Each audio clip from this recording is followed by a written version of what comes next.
Hello mga ka-dicer, nandito ako ngayon sa Nichols at inabot tayo ng tren. Ayan, kita niya naman may harang na, no? Dapat huwag ka nang tatawid dyan.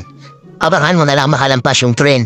Oh, ayun, may pasaway na isa, oh. Mabangga ka, durog ka. Ayan, meron pang isa. Talaga naman, oo. Ayaw na lang mag-antay. So tayo, chill lang tayo. Antayin natin na ang paglampas ng tren.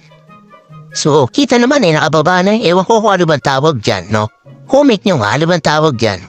Pang-harang, no?